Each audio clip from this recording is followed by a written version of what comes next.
이건 왜 가마다 안 지금 왜 나 무슨 거 먹어 어제 시작합니다.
다 같이 사도신경으로 우리의 신앙을 고백하겠습니다. วันนี้เราจะอธิษฐานตามหลักที่พระที่ทรงสอนด้วยกันนะอิสมาลาวิบุโรข้อตางานเกเจบุโรดาววิจิเก 전능하사 천지를 만드신 하나님 아버지를 내가 믿사오며 그 외아들 우주 예수 그리스도를 믿사오니 이는 성령으로 잉태하사 동정녀 마리아에게 나시고 본디오 빌라도에게 고난을 받으사 십자가에 못 박혀 죽으시고 장사한 지 사흘 만에 죽은 자 가운데서 다시 살아나시며 하늘에 오르사 전능하신 하나님 우편에 앉아 계시다가 저리로서 산자와 죽은 자를 심판하러 오시리라. 성령을 믿사오며 거룩한 공예와 성도가 서로 교통하는 것과 죄를 사하여 주시는 것과 몸이 다시 사는 것과 영원히 사는 것을 믿사옵나이다. 아멘. 찬송 192, 한국찬송가는 288. 예수로 나의 구주 삼고. เราจะสรรเสริญพระเจ้าอีกหนึ่งบทเพลงด้วยกันนะครับในบทเพลงเป็นสัญญาให้ก่อนเสกท่าน192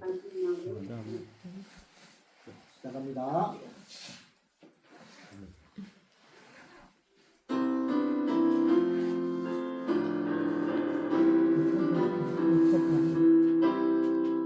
예수는 너의 믿을 성사에 생산 빛을 쏟고 등만의 순수함의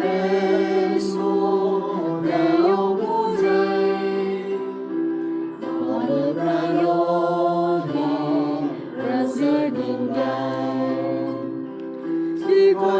이곳에서의 검증자여 생사시의 자소에서 조선에서 우리 답시 산성을 예수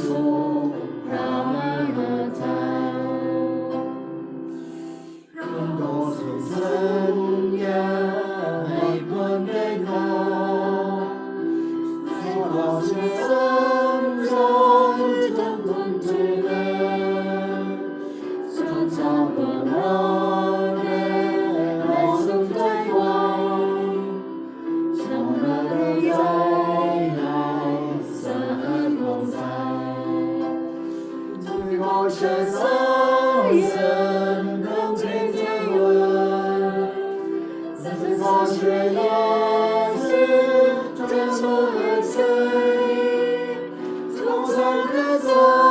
예수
기도하겠습니다.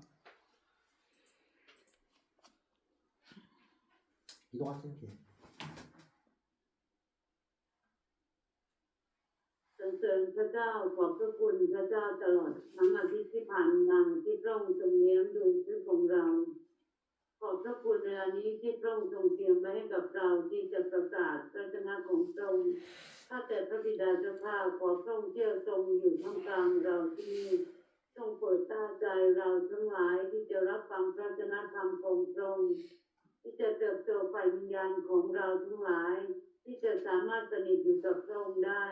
ข้าแต่พระบิดาเจ้าข้าเราทั้งหลายที่ได้เข้าร่วมสรรเสริญพระองค์ก็ดีรับฟังพระชนะธรรมของพระองค์ก็ดี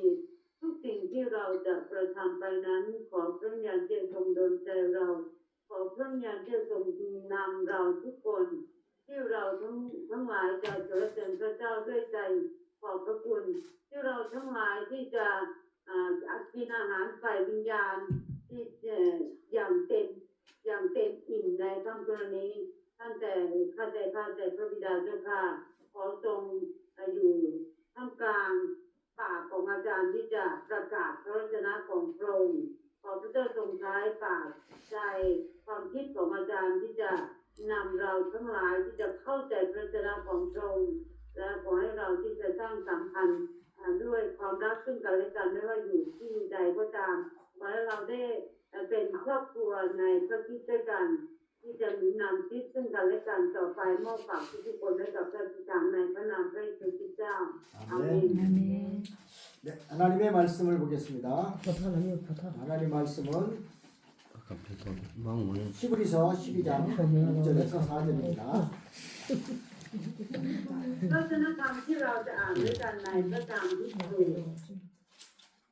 พระธรรมฮิบรูบทที่12พระชนะธรรมที่เราจะอ่านด้วยกันในพระธรรมฮิบรูบทที่12ข้อที่1ถึง10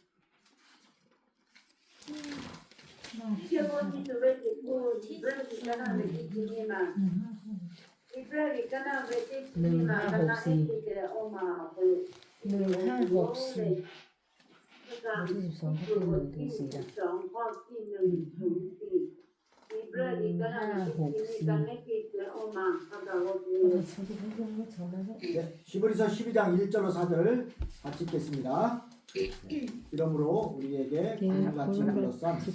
하단 증인들이 있으니 모든 무거움과 얽매이고 시원한 죄를 벗어버리고 눈으로서 우리 앞에 강한 경주하며 믿음의 주요 또 온전케 하시는 예수를 바라보자. 그는 그 앞에 있는 기쁨을 위하여 십자가를 참으사 부끄러움을 개의치 아니하시니 하나님 보좌 우편에 앉으셨으니라. 너희가 피곤하여 낙심하지 않기에 죄인들이 이같이 자기에게 거역한 일을 참으시니 생각하고 너희가 죄와서 아직 피 흘리기까지는 대항하지 않으라. เป็นสิ่งสำคัญและพระองค์ได้ประทับณเบื้องขวาพระที่นั่งของพระองค์ท่านทั้งหลายจงคิดถึงพระองค์ที่ได้ทรงยอมทนต่อ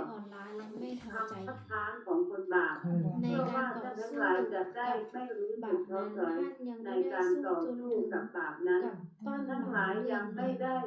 สู้จนถึงกับต้องเสียลงเลยอาเมน 아멘. 자, 오늘은 히브리서 12장 1절로 4절에 있는 말씀을 통해서 믿음의 경주를 잘하자라는 제목으로 말씀을 전하겠습니다. พระชนะกรรมที่เราได้อ่านไปเมื่อสักครู่นี้นะในพระธรรมฮิบรูบทที่12ข้อที่1ถึง4หัวข้อเรื่องที่เราจะเรียนรู้ด้วยกันในหัวข้อเรื่องเราจะขอให้เราวิ่งแข่งด้วยความเชื่อที่ดีที่พระบิดาเวทีชินิกาและติสิเลออกมาโคโลรู้มาแต่เล่นอยู่ตัวเองโยเปโอโครูแข่งจ้ะอะไรรูปแข่งกูเป็นนั่งดูโยเปโอโครูรูปผมเจ้ากูเป็นเอาลงแข่งอยู่ 자, 우리의 신앙생활은 달리기와 같습니다.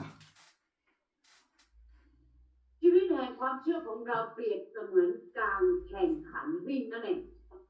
งานวิยงเชเวโอคาเสือพักเทวิชา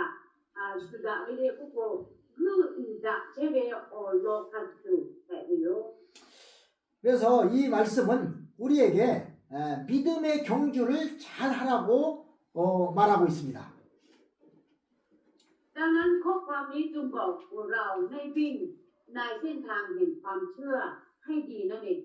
แต่ว่าตัวอย่างพวกเราเป็นเด็กพวกเราเจ้ามาลูกค้าที่มาลักเป็นเด็กพวกเรางายุงเบออกข้าวยุงเบยุงข้าวก็รู้ไก่เจ้าคุยกับมาลักเลย 자, 우리는 일생 동안 예수님을 바라보면서 신앙의 다름박질을 하는 자들입니다.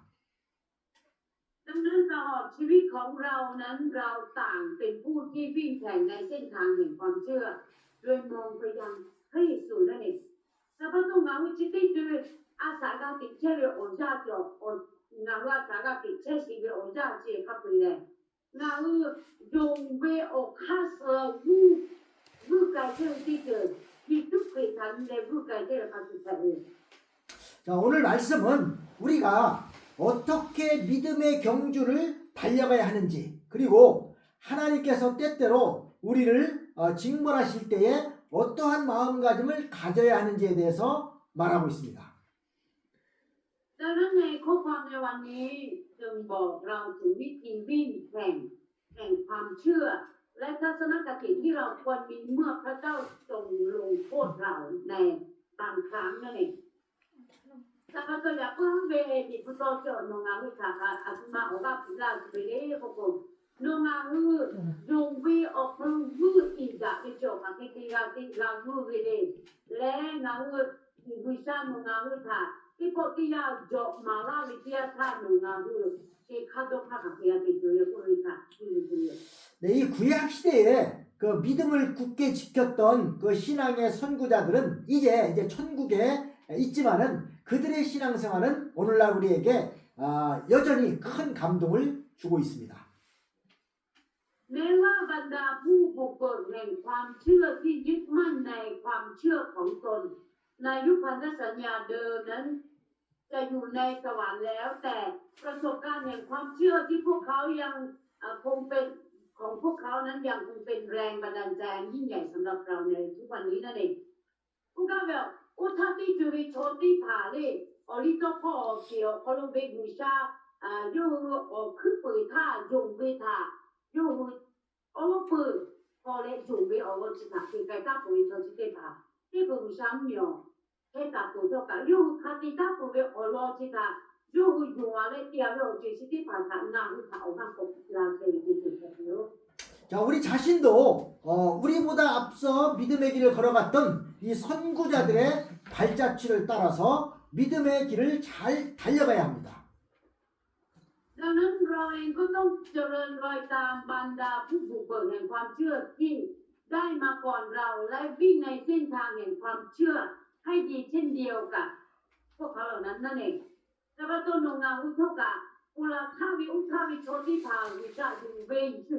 จุเกตุตาวิโชติภายุงเวคัสจุงาอุทยุไทยยุงและยุงเวยะก็ข้างเกิดรื้อไกเชโจวิโอคุยค่ะอีเดียว 자, 첫 번째로 1절 말씀은 신앙의 다름박질을 잘 하기 위해서 할 일입니다. ประการแรกสิ่งที่ต้องทำเพื่อวิ่งแข่งแห่งความเชื่อให้สำเร็จด้วยดีนั้น เราต้องทำอย่างไรที่เราจะเรียนรู้ด้วยกันในพระธรรมข้อที่1Allah putih makan ti ma kalau ngai ni tu be ngau jong be o kalau kade lu ida ga tu be cho kati cho be ni ga ti tu be Allah ko jan nang ni ta tu 네, 우리 신앙인 모두에게는 각자의 앞에 놓인 이런 사명이 있습니다.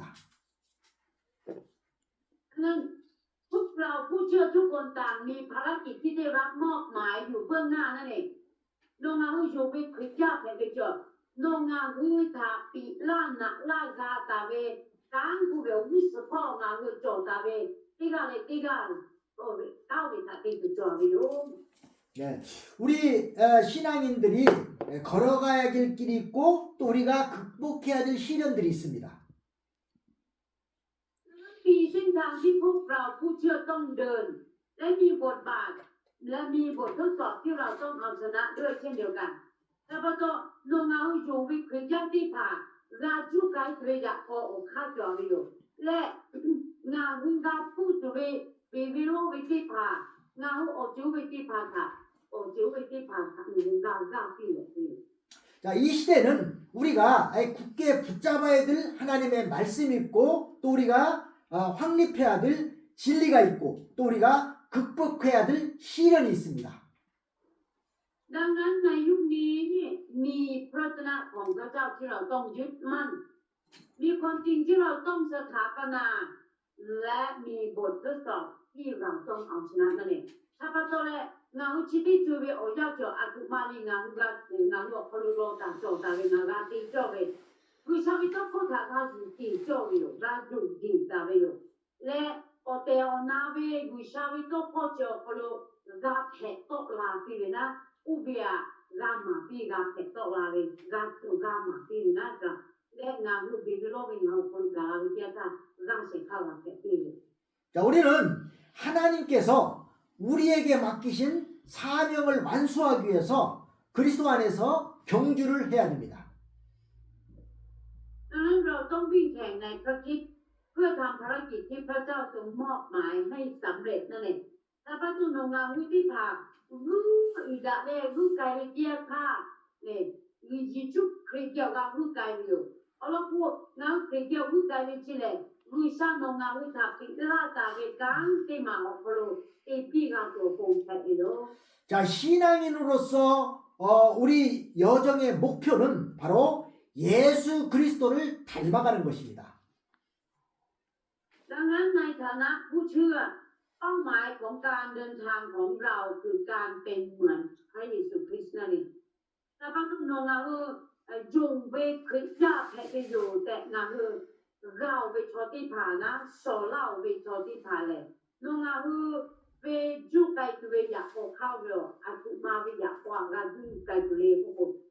ยิสุไปคัสดูเราแพ้ที่อยากกว่าเราจุไกเยอะ 네, 빌립보서 3장 14절 말씀에 보면 표대를 향하여 그리스도 예수 안에서 하나님이 위에서 부르신 부름의 상을 위하여 쫓아가노라고 했습니다. ดังนั้นในพระธรรมฟิลิปปีบทที่3ข้อที่14นั้นได้กล่าวไว้ว่าข้าพเจ้ามุ่งหน้าไปสู่เป้าหมายเพื่อรับรางวัลแห่งการทรงเรียกจากเบื้องบนของพระเจ้าในพระเยซูนั่นเองฟิลิปปีกันนะเวแต่มากันให้ติดออกมาพอลูจะไปพูดมาลาตาเวโรเลยในผู้ชิติโตพอลูพูดตาเวจะไปพูดตาเวโอลาเปเวโอเจอที่ผ่านค่ะงานลือบาตาเลยโออุสโลโจตาเวโอเจอที่ผ่านค่ะราเกละเชเชดูเชเวโยงามโนมาโลตาเอจูกุชาเลดิสุเกค่ะดูแลงานค่ะดูเวละโซค่ะราชาทกางาราอยู่เจ้าตาวิโยแต่กูตาวิโย 자, 우선 제대로 달리려면은 몸에 이 무거운 짐을 모두 다 벗어버려야 됩니다. ดังนั้นก่อนอื่นสิ่งที่เราต้องทำนั้นคือเพื่อให้วิ่งได้อย่างถูกต้องนั้นคุณต้องปลดภาระหนักๆออกไปจากร่างกายของคุณก่อนนั่นเองคือต้องทิ้งภาระหนักไว้นั่นเองOppure non avete gioventù che a mali buco non avete cade lu ai gioventù da o caso più na tu che gioventù da qua tu che da tu che non avete puhe già ve cante pa na lu o to con tu banda che ta malani 자, 그럼 무거운 짐은 무엇일까요?นั่นคือสิ่งที่หนักนั่นคืออะไรนั่นเองแล้วก็ข้าคือเจ้าผู้ให้เจ้ารู้ไปเลยอาคุมาเลย 자, 그것은 죄의 짐과 자기가 하려는 것입니다. นั่นคือภาระของบาปและสิ่งที่เขาตั้งใจจะทำนั่นเองอุบิเลโนพระเจ้าเป็นอุบิเลโนวิปะติภาเลโนติกาเจ้าเป็นโอโซซาติกาเจ้าเป็นกังติภาเพ 네, 시편 32편 4절 말씀의 참고로 보면은 우리가 죄를 지을 때에 마치 하나님의 손이 우리를 짓누르는 듯한 그런 고통을 느낍니다. ดังนั้นในพระธรรมสดุดีบทที่32ข้อที่4นั้นจึงได้กล่าวความหมายเกี่ยวกับพระธรรมข้อนี้ว่าเมื่อเราทำบาปเราจะรู้สึกเจ็บปวดร้าวกับว่าพระหัตถ์ของพระเจ้ากำลังกดทับเราอยู่นั่นเองชิบุริกันนะเวสชินิมาโอมาฟอลเวลิพุโตชิติโตอามาวิสุขุคาเดนานิเวเตียตาโนงางูเลเจที่พวกองค์เราบินบาคาเตยะเชวิเตียตางางูเลนี่นาจาวินิมาโคนาจาคาโตนาเลทุกคนวิชาวิราเชงางูทานิเตียเวคัตตุนาวิโยวิทากามุเว 자, 그러므로 우리는 날마다 죄를 벗어버리고 회개하고 하나님의 말씀에 굳게 서야 됩니다. ดังนั้นเราจึงต้องกลับใจจากบาปของเราทุกวันและยืนหยัดมั่นคงในพระวจนะของพระเจ้านั่นเองถ้าพระเจ้านงาหูจออาศัยวิบินบ้าพอตีในเลติยาตาเบียวิบ้าเวลาโดนพ่อเลยวิชาวิโตพ่อพอรู้ราศีติงเลยคำที่ดีตาเบียผู้การนั่นตาเบีย 또한 무엇이나 자기 힘으로 자기가 하려고 하면은 그것이 자기에게 무거운 짐이 됩니다. นอกจากนี้หากคุณพยายามทำทุกอย่างด้วยกำลังของตัวเองมันจะกลายเป็นภาระหนักสำหรับคุณนั่นเองผู้กาที่นงาหูจออาทุมาที่ติเตียค่ะงาหูเบโอกาชาเจโดโตอะไรงาหูโตเอาไปเทตีเตียค่ะจูวิติมาเลยงาหูออกโลหาจาเบเฮจาเบกาติมาเพลาเลย 자, 그러므로 우리는 이 짐을 내려놓아야 됩니다. 즉, 이 모든 짐은 다 하나님의 손에 맡겨야 됩니다. ดังนั้นเราจึงต้องวางภาระนี้ลงซึ่งหมายถึงการมอบภาระนี้ทั้งหมดไว้ในพระของพระเจ้านั่นเองแต่พระองค์พูดกันแบบลุงนางเห็นจึงไม่กล้าที่จะมาเจองานลาเตต้าวิวคาลาเตบาวิวกาเตบาวิวผู้ที่จะผู้เจ้าข้าที่มาลาวิวผู้โน้ผู้เฮจาวิโมกาที่ที่มาเจอผู้ชาวิลาเชียวข้าผู้เชี่ยวที่แต่มาลา 자, 시편 55편 22절 말씀에 보면은 내 짐을 여호와께 맡겨버리라. 너를 붙드시고 의인의 요동함이 영영치 허락지 아니하라고 말씀하셨습니다. ดังนั้นในพระธรรมสดุดีก็ได้กล่าวไว้เช่นเดียวกันพระธรรมสดุดีนั้นได้กล่าวไว้ว่าจงมอบภาระของท่านไว้กับพระเจ้าและพระองค์จะทรงค้ำจุนท่านพระองค์จะไม่ทรงอนุญาตให้คนชอบธรรมหวั่นไหวนั่นเองที่ผู้ไม่ดีออกโคโลที่เกณฑ์วิชาที่ผู้ไม่ดีออกโคโลที่เกณฑ์ผู้ตายโลกเลยเล่าไม่ดีออกโคโลที่เกณฑ์ผู้มาว่าจ้ะที่ผู้ไม่ดีก็เล่าเป็นงานที่น่ามาอะไรมีสิ่งนี้มาโคโลที่เกณฑ์ผู้ตายเลยโลบิโดหาสิ่งที่ทำโลบิโดหาสิ่งที่ทำวิชาเยแต่เต้าจุกนกากาลาสิโยจุเลที่ดิโจวิโชตาที่ปกาทุ่งไก่ที่จุเบมาเอแต่ผู้ตายเลย 또한 마태복음 11장 28절 말씀에는 수고하고 무거운 짐진 자들아 다 내게로 오라 내가 너희를 쉬게 하리라고 하셨습니다. และเช่นเดียวกันในพระธรรมมัทธิวบทที่11ข้อที่28ก็ได้กล่าวไว้เช่นกันจงมาหาเราเถิดทุกคนที่มีความเชื่อทุกคนที่มีความเหนื่อยล้าและแบกภาระหนักเราจะให้เขาพักผ่อนแก่ท่านมาเทเลียวคนกะจะได้พูดตาไปอยู่มาเทลิติชิติกันนั้นจะหิ้งเอาคนเราพูดตาไปอยู่มาเทลิบุกกาปีเวลาบุกผู้ห้องวิชอกข้าเวงาเดลางาโนจาก็เดปิโลแต่พูดตาอยู่ 자, 신앙의 달리기를 잘하기 위해서 두 번째는 바로 얽매이기 쉬운 죄를 벗어버려야 됩니다. และสิ่งสำคัญประการที่สองที่ต้องรู้นั้นที่ต้องทำเพื่อการวิ่งแข่งนั้น จงวิ่งแข่งในเส้นทางแห่งความเชื่อก็คือการละทิ้งบาปที่มักเป็นสิ่งที่เป็นพันธนาการเราได้ง่ายสิ่งนั้นที่เราต้องประการที่สองอายุจะไม่ที่จะที่จะเราโอกาสชีบะโจเวกาตีโจเวกุเกดาโกพลูคะแนนกุกุดาราจะเวน่าดูเวพลูกุดาราจะเวโจเกโนงาวุฒาวิบัติยาเฮจาเวโอจิอุติมาโจงาวิสัติคะแนนเตระชีบะเว 이 얽매이기 쉬운 죄라는 것은 이 사람 속에 있는 욕심을 가리킵니다. ดังนั้นบาปที่เป็นพันธนาการได้ง่ายนั้นหมายถึงอะไรหมายถึงความโลภที่อยู่ภายในบุคคลนั่นเองโลมาหูออกพลูติยะเฮจาเวติยะอาศัยติยะเฮจาวิปะอุเบลอาคุมาจะเกิดทำมาลาเวเดบุโกวิปะอุเบลงาคุนิมาออกพลูชอยานาพลูโจเวที่ไหลที่จิ๋วแค่เดียว 네, 야고보서 1장 15절 말씀에 보면은 욕심이 잉태한 집 죄를 낳고 죄가 장성하면 사망을 낳는다 믿습니다.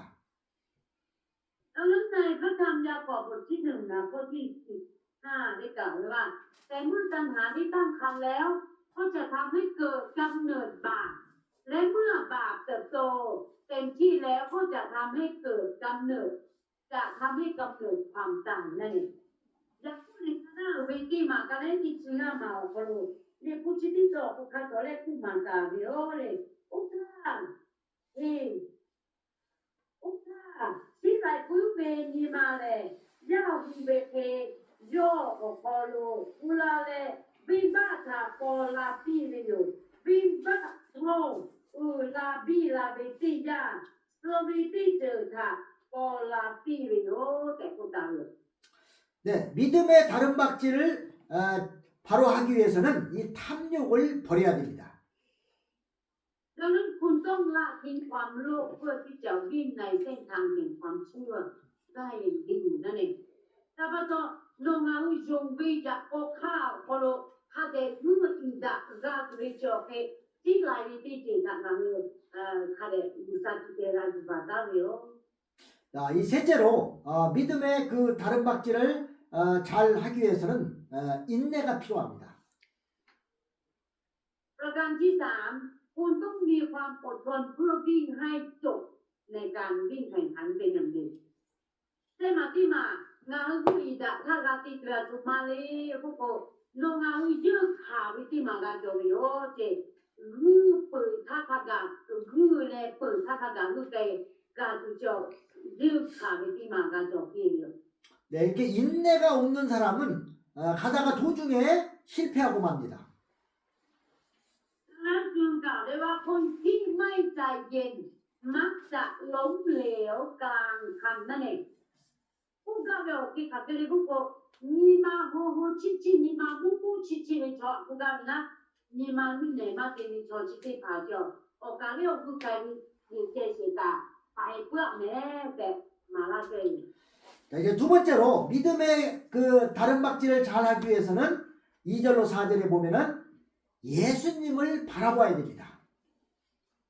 ประการที่สองที่เราจะเรียนรู้ด้วยกันในพระธรรมข้อที่2ถึง4เพื่อที่จะวิ่งแข่งในเส้นทางแห่งความเชื่อเราต้องมองไปที่พระเยซูนี่มาที่มากันให้นี่มาแต่ออกมาคนนี้ที่อยู่ตัวเราโนงาโยงเวียออกข้าวเสือหืดดักไปตัวเวจอสุขีหักรัน 이렇게 예수님은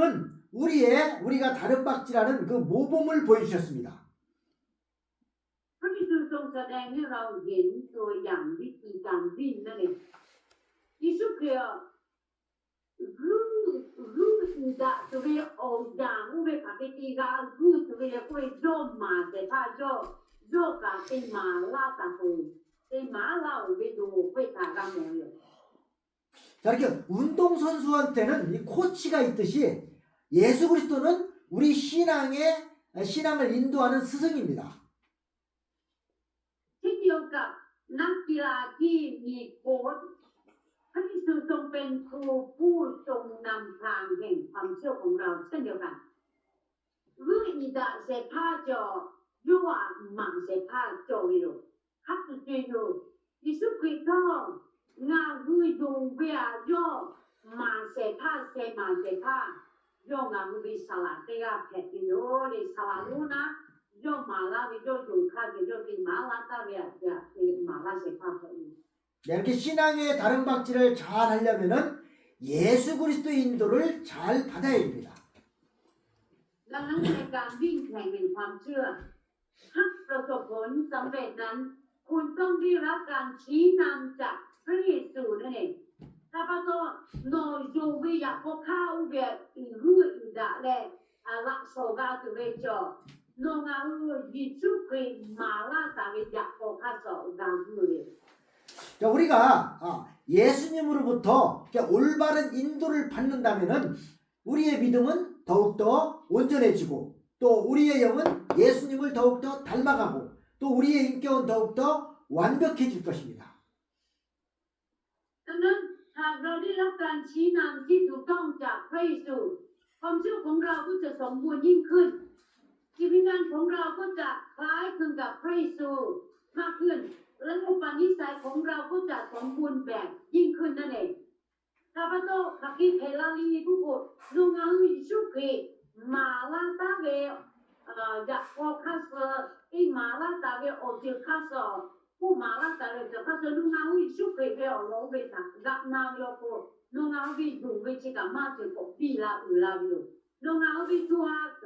งาวิจูฮาติคาสุคาจูฮาโกกะยิชุกรีคาสุเพลาวิโลลุงอาวิ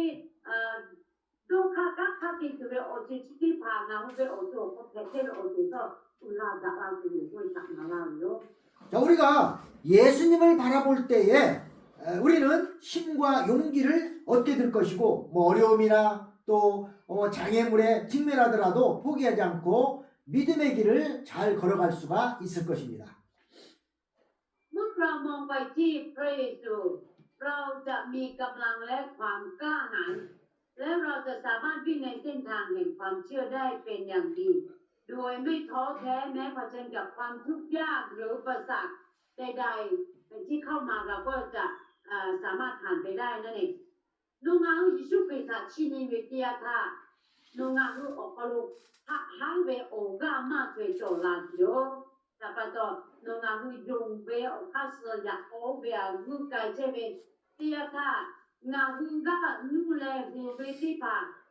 จะเวคาเวหุสพ่อลงงาหูเกี่ยวดูลาเท่ากับงาหูอจูเวทีพาทางราลาเพื่อเลยยึดขาลาเพื่อจุโยไปทำมาลา 자, 예수님께서는 이렇게 십자가를 지실 때에 그 장차 올 그 기쁨을 바라보시면서 바로 그 기쁨을 위해서 십자가에서 고난을 은혜롭게 견디셨습니다.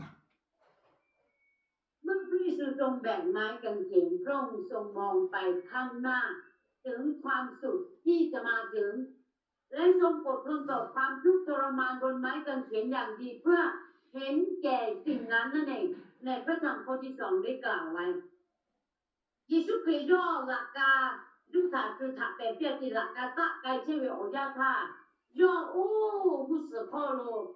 ย่อกาเลโอย่อติดเวกาเจติบิริเตียพาย่อฮาเลตเวโอเตวาย่อกาตเวโอจิติพาย่อสิตาเลอุบิโออุบิทาชิมีเลไอโยเจถ้าพาโตเลย่อหลักการคุลุสุย่ออาเพโตอียาเลอาเพโตติมุปิกาย่อยืดขาเลอุบิมุสพอโลเดมีกุลาเลย่อกาติ하가 우리 자마라니 자, 우리가 2절 말씀을 한번 읽어보겠습니다. 코티송. 믿음의 주요 온전케 하시는 이 예수를 바라보자. 그는 그 앞에 있는 기쁨을 위하여 십자가를 참으사 부끄러움을 개의치 아니하시더니 하나님 보좌 우편에 앉으셨느니라. ในพระธรรมฮิบรูนะข้อที่2นะเอาไว้ที่ไหนในพระธรรมฮิบรูข้อที่2ข้าพเจ้าจะอ่านเป็นภาษาลาวหูให้พี่น้องฟังนะคะฮิเบรีกานาเวนีมากานาให้นีมาปรุโกมาลาจาเมเล่ก็เราได้อ่านเป็นภาษาไทยแล้วเนาะข้าพเจ้าจะอ่านเป็นภาษาลาวหูให้พี่น้องฟังนะคะคือไกเชวิติยาเยซูทาข้าเดนีเตาโยเล งานอุเบจูงเบที่เจอค่ะออกคือเปิดตาแลออกคือเปิดตีแลบีลาปีเสผ้าแผลเดยูย่อออกพูดเกิดแต่ตาเบฮาเลจูงเบที่เจอค่ะปาโตย่อโตย่อปาโตยาโตเบที่เจอค่ะมาโตเลลักกาโปลูฮัสเปอร์เวโนโยเลที่บุญวิชาเวโกโจลักซาปาลูมือเชตังอยู่แต่ผู้ตังอยู่ 자, 이 앞에 있는 즐거움이라는 건 뭐냐면은 바로 그 부활의 영광과 또 승천에서 하나님 보좌 우편에 앉는 즐거움입니다. ดังนั้นความสุขที่รออยู่ข้างหน้าคือความรุ่งโรจน์ของการฟื้นคืนชีพและความสุขของการขึ้นสวรรค์และนั่งอยู่เบื้องขวาของพระที่นั่งของพระเจ้านั่นเองแล้วก็โยฮันเลเจ้าเวอโลเวอาตุมาเลกุสพอลโยทาโลตาเวกุสพอลเวโยฮันเลตุเวโตโลตาเวเวเลยส่วนเล็กก็ติดตุลาตุโยผู้เวโยฮันเลฮักกาวิชาเมียวพลุกันเชตุโยและวิชาวิลาชาเป้าที่เจกามุตาตุโยผู้อุบิตาโยชินิตาโย 예, 하나님께서 그 택하신 많은 사람들의 생명을 구하고 또 하나님 나라를 세우는 데 도움을 주는 것 또한 앞에 있는 즐거움입니다. อีกทั้งยังเป็นความสุขในการช่วยชีวิตผู้คนมากมายที่พระเจ้าทรงเลือกสรรและการสถาปนาอาณาจักรของพระเจ้านั่นเองเอาผู้กาดิยูฮันเลตุวิอุเวอจุติภาสุมาเลผู้คนลุยซาลุยจุตาเวชติภาสายโยกาปุ่งที่เวนะอาชาลาโกติสิเวปุ่งที่แท้ที่ในสายโยกาที่เลลุยซาวิมุนีอุลาโจลาเพลาโจพอโยติกาวิโยเวทามาลาย 자, 이제 셋째는 하나님 말씀에 순종함으로써 하나님께 영광을 돌리는 기쁨입니다. ประการที่สามคือความสุขในการถวายเกียรติแด่พระเจ้าโดยการเชื่อฟังพระชนะของพระองค์นั่นเองที่มาเลยวิชาเอาเมียวพุ่งกาจูวิชาถ้าเอาเมียวพุ่งที่เวอุเบเลยงาฮือฮาเลตวีดูชาฮาเลตวีอจุติมาเกวิชาเวโตพอทานาจูโยเจนาฮาเลตวีอจุเวเดตุมาเลก็ต้องวิชาถ้าเอาเมียวพุ่งกาที่เว내가 위사를 쫓고 다가나지요. 자, 우리도 예수님의 발자취를 따라서 이 앞에 있는 즐거움을 바라보면서 단마음으로 십자가를 지고 다른 박질을 잘 해야겠습니다. 아멘. 그러면เราก็ต้องเดินตามรอยพระบาทของพระเยซูมองไปข้างหน้าสู่ความสุขที่รออยู่ข้างหน้าแบกไม้กางเขนด้วยใจที่แน่วแน่และวิ่งแข่งให้ดีที่สุด너가 부족하 그 미숙해 요주 가이다고게 그새 호에 가서 나는 가고 그 호에 가서 돼 이숙해 기다에 어제 가서 가대 그래요 무슨 포하래 그게 어제 너 다음에 또 사하래 위상미 해대라 신이래 무슨 포가 던네 너가 흘라 가다려 걸 카데 주자래 따래 자, 3절 말씀처럼 우리는 죄인들을 위해서 참으신 예수님을 생각해야 합니다.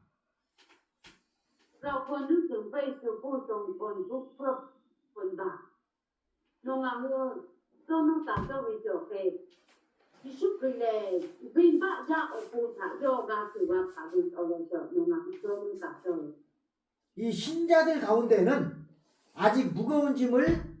내려놓지 못한 자들도 있고 또 최선을 다하지 않는 자들도 있습니다. ในหมู่ผู้เชื่อมีบางคนที่ยังไม่วางภาระหนักของตนเองลง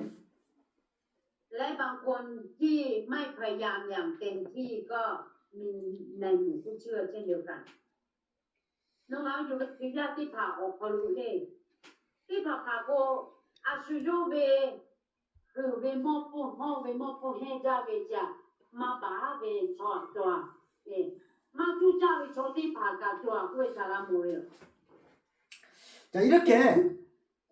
거역하는 자들에 대해서 하나님은 당장 징벌하지 않고 참으십니다. ซึ่งเราไม่ได้ลงโทษผู้ที่ขัดขืนในลักษณะนี้ในทันทีแต่ทรงอดทนต่อการกระทำนั้นอยู่นั่นเองคือซาเองเขาจะให้ที่เช่นวิชดชิติผ่าโอโปโยไฟจวนโยธามาจิยาปีนะอยากข้าวโยตีเช่นวิชาคาเดยุคาเลโยดูอากุติตูวิบัติก็เกิดขึ้นโลกเปียวิสิริโยคุยสามโมง 자, 그 이유는 바로 하나님께서 그들도 회개하고 잘 서기를 잘하기를 기다리시기 때문입니다. เหตุผลที่ไม่รีบลงโทษก็คือเพราะพระเจ้าทรงรอให้พวกเขาสำนึกผิดและกลับพฤติตนให้ดีขึ้นนั่นเองเอามาพูดที่มีการลงจากไปสมัครอยากที่จะมาปฏิริษีพวกเขาโยวิบัติตุกวาดูโยวิอตุตีอยากที่มีการของผู้ตัวของหลอกที่โลกคนตามมือ 자, 예수님은 자기 목숨을 바치고 이렇게 피 흘리기까지 죄와 싸우지 않는 자들을 꾸짖으셨습니다. เพราะฉะนั้นได้กล่าวไว้ว่าพระเยซูทรงตำหนิผู้ที่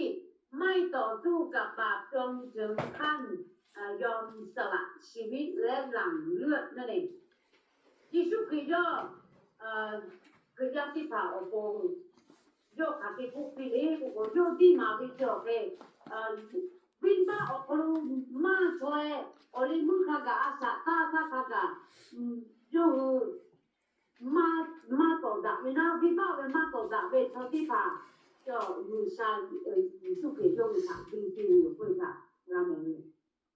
그 요한계시록 3장 15절 16절에 보면은 믿는 자가 이렇게 너무 냉담하거나 뭐 미지근하거나 열심이 없으면은 입에서 토해내실 것이라고 말씀하셨습니다. ในพระธรรมวิวรณ์บทที่3ข้อที่15ถึง16นั้นได้กล่าวไว้ว่าหากผู้เชื่อคนใดไม่เย็นหรือไม่ร้อนเขาจะถูกสำรอกออกมาจากปากของพระองค์นั่นเอง그 마비리요 컬러리 어레 무미티 도 그 마비리 가나 비세 마가네 기치가 제티 나 콜 노 주비 크리자 펴레 까 비티 저마이 비티 저마이 테레 레레 티아비 저 지티 파 콜 위샤코 조가 또가 주는 게 저 지티 파다. 자, 이제 말씀을 마치면서 여러분 모두가 이제 예수님만 바라보고 날마다 신앙의 다른 박질을 잘하는 신자들이 되시기를 바랍니다. 아멘. ดังนั้นพระเจ้าหวังว่าทุกท่านจะมีความเชื่อที่ทุกท่านมีนั้นจงเป็นความเชื่อที่มองดูแต่พระเยซูและดำเนินชีวิตตามหลักความเชื่อของพระองค์อย่างดีในทุกๆวันขอพระเจ้าอวยพรพี่น้องทุกท่านถ้าพระเจ้าอยากพูดงาลุเตียเลียวโกงเด็ดAkiti oga pila kali buku. Nunga jubi kerja teacher jodi pajo jisuke okolo chin ceri jodi papeti ke ada teko okolo le jung kade jung be okolo kade hito be okolo jung le ini jung be cha kade kita waktu dah le kira le kita opoma kalapi amin. 네. 누구로 하자.